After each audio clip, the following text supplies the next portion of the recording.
maalin wanaagsan daawadayaal warbixinta maanta aynu ku eegayno guul hormar farxad dawladnimo waxaan warbixinteena maanta diiradda ku saaraynaa xogta Mareykanka xilligan ka imaanaysa ee dhanka u qalab qaadida dagaalka kooxda al-shabaab jabka shabaabka deegaano badan oo gacanta lagu dhigayo awoodda shabaabka oo hoos loo dhigayo lacag la'aantii ugu weyneed oo soo wajahday shabaabka dhaqaalihii oo laga xanibay dawladda oo guul u aragtay xilligan tallaabada Mareykanka uu qaaday farxadda iyo raynraynta shacabka Soomaaliyeed deegaanada ay ka taliyaan shabaabka oo laga dareemayo farxad hoose oo la soo bandhigi la'yahay xogahaasi oo dhammaystiran ayaan warbixinteena volleyball diiradda ku saaraynaa balse marka hore daawadayaal sheergareeya warkan iyo xogtan farxadda leh idinka oo gaarsiinaya saaxiibadiina kale mahadsanidin waa tahay haddii aan ku hormaro xogaha xilligan ka soo baxaya dhanka Mareykanka ayaa waxa ay sheegayaan in Mareykanka uu xilligan u soo jihaystay dagaalka kooxda al-shabaab si loo wiiqo awoodooda ciidan iyo dhanka dhaqaalaha waxaana xogihii ugu dambeeyay aynu helnay ay sheegayaan in Mareykanka uu xilligan wixii hore marka laga tago uu diyaar u yahay inuu u qalab qaato soo afjaridda awoodda dagaalamayaasha al-shabaab waxaana warkan sidoo kale uu guul iyo horumarba u yahay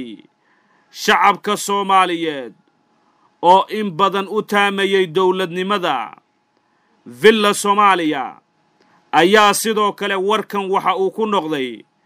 mid aad u farxad geliso inkastoo qorshahan uu muddo badan gadaal ka riixayay madaxweyne Farmaajo Mareykanka ayaa xilligan la soo warinayaa in tallaabadooda ku aadan dhanka ka guulgaaridda kooxda al-shabaab ay u arkeen mid ay ku soo noqon karto dawladnimada Soomaaliya taas oo ay sheegeen inay xilligan ka go'an tahay dagaalku waynu sii wadaynaa shabaabku muddo 3 bilood ayaynu ku soo afjaraynaa awoodooda ciidan mid dhaqaale waynu soo afjaraynaa maalmaha soo socda ayuu yiri sargaal sare oo ka tirsan waaxda arrimaha dibadda Mareykanka oo magaciisa qariyay balse xaqiijiyay warkan inuu yahay mid aqalka cad ee Mareykanka looga arrinsaday madaxweyne Farmaajo ayaa la sheegay inuu xiriiro kala duwan la sameeyay aqalka cad ee Mareykanka isaga oo ku booriyay tallaabada xilligan ay qaateen dhinacyada Mareykanka ayaa sidoo kale xaqiijiyay inay wax ka bedel ku samayn doonaan istiraatiijiyadda dagaal ee kooxda al-shabaab balse warkan ma aysan ku sii darin faahfaahin intaasi ku saabsan iyada oo markaa ay diideen in xogahaasi ay bannaanka yimaadaan warbaahinta maxalliga ahi ee ka howlgasha gudaha dalka Mareykanka ayaa sidoo kale warkan iyaduna inta xaqiijisay balse ma aysan soo saarin faahfaahin intaasi dheer waxaana qorshahan uu yahay mid toddobaadyadii ugu dambeeyay dhanka aqalka cad looga arrimiyo Mareykanka kulamo isdaba joog ahi ay ku lahaayeen dhinacyada ay quseyso arrimahan waxaa sidoo kale soconaya abaabulkii ugu dambeeyay ay dawladda Mareykanka ku doonayso inay ku qaado goobaha ay ka taliyaan kooxda al-shabaab iyadoona dawladda Soomaaliya xilligan lagu wargeliyay in la soo afjari doono awoodda kooxda al-shabaab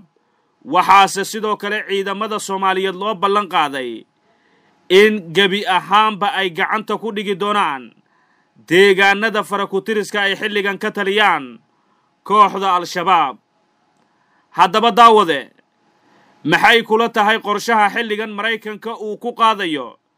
dhanka awoodda kooxda al-shabaab? fikirkaaga waa inoo muhiim. qaybta hoose ee commentiga inagula wadaag, annaga oo mar walba ka fogaanayna wax kaste oo dib u dhigi kara horumarka dalkeenna. waana rajaynaynaa inaad aragtidaasi nala qaadataan. mahadsanidin.